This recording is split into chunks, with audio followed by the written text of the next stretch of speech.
Hi all, good morning. Welcome back to my new blog. So guys, ಎಲ್ಲಿ start ಮಾಡ್ತೀನಿ ಅಂತ ನಾನು ಗಾಡಿ ಮೇಲೆ ಕೂತ್ಕೊಂಡು ಸ್ಟಾರ್ಟ್ ಮಾಡ್ತಾ ಇದ್ದೀನಿ. ಆ್ಯಂಡ್ ಬೆಳಗ್ಗೆಯಿಂದ ಟೈಮೇ ಆಗಿರಲಿಲ್ಲ ನನಗೆ ಆ್ಯಕ್ಚುಲಿ. ಅದಕ್ಕೋಸ್ಕರ ಈಗ ಸ್ಟಾರ್ಟ್ ಮಾಡಿದೆ. ಸ್ವಲ್ಪ ಕೆಲಸಗಳಿತ್ತು ಹಾಗಾಗಿ. ಆ್ಯಂಡ್ ಇವಾಗ ಹೊರಟಿದ್ದೀನಿ. ಆಲ್ಮೋಸ್ಟ್ ಟೈಮ್ ಆಗಿದೆ ಈಗ. ನನ್ನ ಲಂಚ್ ಬಾಕ್ಸ್ ಹೀಗಿದೆ ಗೈಸ್. ಸೊ ಸ್ನ್ಯಾಕ್ಸ್ಗೆ apple, idli and chutney.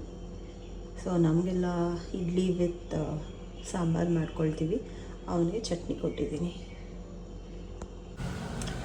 So guys, ಬ್ರೇಕ್ಫಾಸ್ಟ್ಗೆ idli and sambar. This is the best breakfast guys. And ಎಮ್ಮಿ ನಂಗೆ ಈ ಥರದ್ದು ಇದ್ಬಿಟ್ರೆ ತುಂಬ ಇಷ್ಟ ಆಗುತ್ತೆ.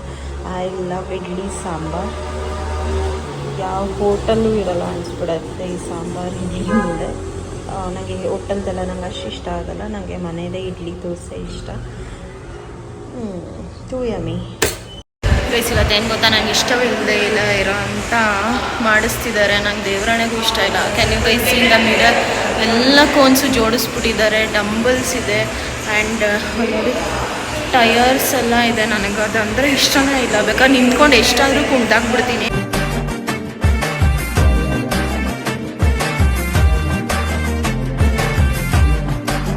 ಡ್ಯಾನ್ಸ್ ಆಡ್ಬಿಡ್ತೀನಿ. ನನಗೆ ಎತ್ತದಂದ್ರೆ ಆಗಲ್ಲ.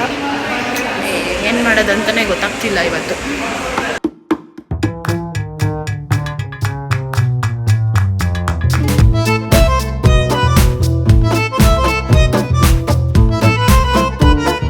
ಸೊ ಗೈಸ್, ಈಗ ತಾನೇ ಜಸ್ಟ್ ಫ್ರೆಶ್ ಅಪ್ ಆಗಿ ನಾನು ಕೆಳಗಡೆ ಬಂದೆ. ಇನ್ನು ಊಟ ಸಹ ಮಾಡಿಲ್ಲ. ಮಗನಿಗೋಸ್ಕರ ವೆಯ್ಟ್ ಮಾಡ್ತಿದ್ದೀನಿ. ಆ್ಯಂಡ್ ಅವನು ಸ್ಕೂಲಿಗೆ ಕರ್ಕೊಂಡ್ಬರ್ಬೇಕು. ಇನ್ನೊಂದು 5 ನಿಮಿಷ ಹೊರಡ್ತೀನಿ.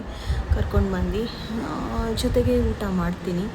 ಯಾಕೋ ಗೊತ್ತಿಲ್ಲ, ಇವತ್ತು ಊಟ ಮಾಡೋ ಮನಸ್ಸೇ ಇಲ್ಲ. ಕ್ಲಾಸ್ ಮುಗಿಸ್ಕೊಂಡು ಹಾಗೆ ಫ್ರೆಂಡ್ಸ್ ಎಲ್ಲ ಏನಪ್ಪ ಲೆಮನ್ ಟೀ ಕುಡ್ಕೊಂಡು ಬಂದ್ವಿ. ಹಾಗೆ ನನ್ನ ಫ್ರೆಂಡ್ ಅವ್ರ ಮಮ್ಮಿ ಹಾಸ್ಪಿಟಲೈಸ್ಡ್ ಆಗಿದ್ದರು. ಅವ್ರನ್ನೂ ನೋಡಿಕೊಂಡು ಬಂದೆ. ಅವ್ರ ಅಮ್ಮ ಈಗ ಹುಷಾರಾಗಿದ್ದಾರೆ. ನಾಳೆ ಡಿಸ್ಚಾರ್ಜ್ ಆಗ್ತಿದ್ದಾರೆ. ಆ್ಯಂಡ್ ಅಷ್ಟೇ ಗೈಸ್, ಈಗ ಫ್ರೆಶ್ ಅಪ್ ಎಲ್ಲ ಆಗಿದೆ. ತಲೆ ಸ್ನಾನ ಮಾಡಿದ್ದೀನಿ. ಆ್ಯಂಡ್ ಈವ್ನಿಂಗ್ ಮಲ್ಲೇಶ್ವರಂಗೆ ಹೋಗೋದಿದೆ. ಸ್ವಲ್ಪ ಪರ್ಸ್ನಲ್ ಕೆಲಸ ಇದೆ. ಆ್ಯಂಡ್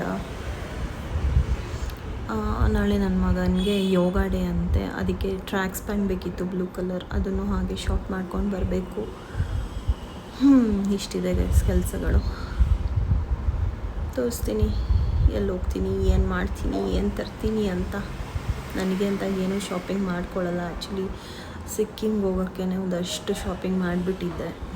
ಮತ್ತು ಶಾಪಿಂಗ್ ಅಂದರೆ ಮನೇಲಿ ಮಗ್ಗಿಸ್ಕೋತೀನಿ. ಗೈಸ್, ನಂದಂತೂ ಹೆಂಗೆ ಅಂದರೆ ಬೆಳಗ್ಗೆಯಿಂದ ಬರೀ ಪಿಕಪ್ಪು ಡ್ರಾಪ್ಗಳೇ ಆಗೋಗಿದ್ದಾವೆ. ಈಗ ನೋಡಬೇಕು. ಈಗ ಕರ್ಕೊಂಡು ಬರ್ತೀನ. ಮತ್ತು ಬ್ಯಾಡ್ಮಿಂಟನ್ಗೆ ಹೋಗಬೇಕು. ಪಿಕಪ್ಪು ಡ್ರಾಪು ಅದೊಂದು ಕೆಲಸ. ನಾವೀಗ ಮಲ್ಲೇಶ್ವರಂಗೆ ಹೋಗಬೇಕು. ಸ್ವಲ್ಪ ಹೇಳಿದ್ನಲ್ಲ ಕೆಲಸಗಳಿದೆ ಅಂತ ರೆಡಿಯಾಗಿದ್ದೀನಿ. ಏನಿಲ್ಲ, ಸೇಮ್ ಔಟ್ಫಿಟ್. ಆ್ಯಂಡ್ ನನ್ನ ಪ್ರಣವ್ನ ಬ್ಯಾಡ್ಮಿಂಟನ್ಗೆ ಡ್ರಾಪ್ ಮಾಡಿ ನಾವು ಹಾಗೆ ಕಂಟಿನ್ಯೂ ಆಗ್ತೀವಿ.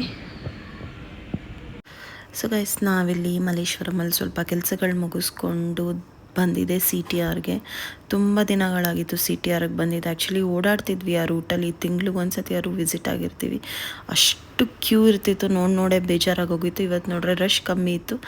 ಹಾಗಾಗಿ ಹೋಗಿದ್ವಿ. ಗೋಲಿ ಬಜೆ ತೊಗೊಂಡ್ವಿ. And the famous crispy dosa ತೊಗೊಂಡ್ವಿ. ಹಾಗೆ ತಿಂದ್ಕೊಂಡು ಮನೆಗೆ ಹೊರಟ್ವಿ. ಬಂದಿದ್ದು ಆ್ಯಕ್ಚುಲಿ 8:30 ಆಗಿತ್ತು. ಸೊ ಯಾವುದೇ ಥರದ ವ್ಲಾಗ್ ಮಾಡಿರಲಿಲ್ಲ. ಆ್ಯಂಡ್ ನನ್ನ ಮಗನಿಗೆ ಟೆಸ್ಟ್ ಇತ್ತು, ಓದಿಸ್ಬೇಕಿತ್ತು, ಅದು ಇದು ಅಂದ್ಕೊಂಡು ಬ್ಯುಸಿ ಆಗಿಬಿಟ್ಟೆ. ಸೊ ಈ ವ್ಲಾಗ್ನ ಇಲ್ಲೇ ಏನು ಮಾಡ್ತಿದ್ದೀನಿ. ಸೊ ವ್ಲಾಗ್ ಇಷ್ಟ ಆಗಿದ್ದಲ್ಲಿ ಲೈಕ್, ಶೇರ್, ಕಮೆಂಟ್ ಹಾಗೂ ಸಬ್ಸ್ಕ್ರೈಬ್ ಮಾಡ್ದೆಲ್ಲ ನೋಡ್ತಿದ್ರೆ ಪ್ಲೀಸ್ ಸಬ್ಸ್ಕ್ರೈಬ್ ಮಾಡಿ ನೋಡಿ. And thank you so much for watching. See you all in the next vlog.